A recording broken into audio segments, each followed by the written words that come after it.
All right, beautiful people. Today we're talking about order of operations, and our essential question is, what is the standard order of operations for numerical expressions?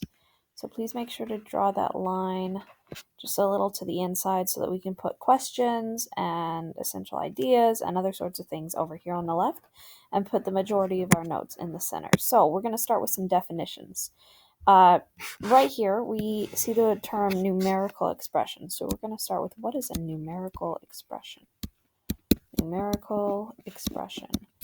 Now, a numerical expression is basically just an expression or a math sentence that contains any number of numbers of and operations. Okay, so a numerical expression is a math sentence that contains numbers and operations. Here's an example, just like I normally do an example. Okay, numerical expressions can be any sort of thing, so like 5 plus 7, that's a numerical expression. Or 15 times 2. That's another numerical expression. Or 43 divided by 5 plus 1. Okay, all of those are numerical expressions.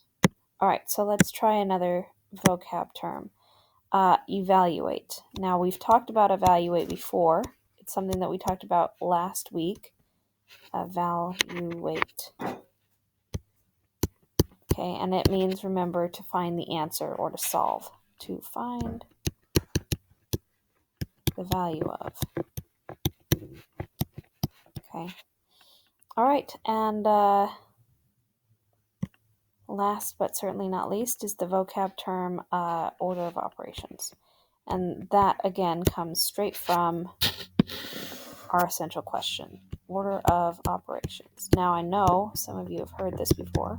We talked about it yesterday, and you've definitely heard it in elementary school. Order of operations is basically just the set of rules that tells us how to solve a numerical expression. Okay, so this time though, instead of an example, I'm going to tell you what that order is. So the set of rules that tell us how to solve a numerical expression. So when we solve a numerical expression, we start with the grouping symbols. So start with grouping symbols. And grouping symbols are things like parentheses or brackets or the squiggly brackets, which I did not do a very good job of, but that's okay because you kind of get the gist. Okay. After you've taken care of everything inside the grouping symbols, then it's time for you to do step 2, which is evaluate things with exponents. Okay, and remember, evaluate means find the value of or find the solution to.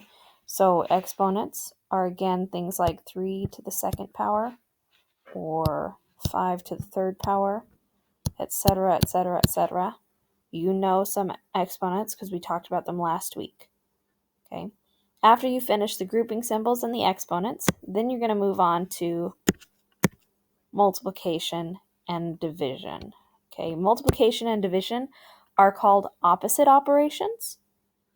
Because they're opposite operations, you can do either one as long as you do them from left to right. Okay, notice I capitalize left to right because it's super important that you start with the leftmost thing and you scooch over to the right. So if division comes first, then you do division first. If multiplication comes first, then you do multiplication first. Whichever one comes first, that's the one that you start with. Okay, and then after you've done all 3 of those things, you're going to do the last thing, which is add and subtract from left to right. Again, it's just like the multiplication division, because addition and subtraction are opposites. You can do either one as long as you go left to right. Okay, so now these are the order of operations. Over here in the left, I want you to take a second, look at these order of operations, and think about any connections that you have to them, anything that it reminds you of, or maybe something that we've done in the past, okay? So think connections. Over here on the left, I want you to write any connections you have to this. We'll share out in the group chat.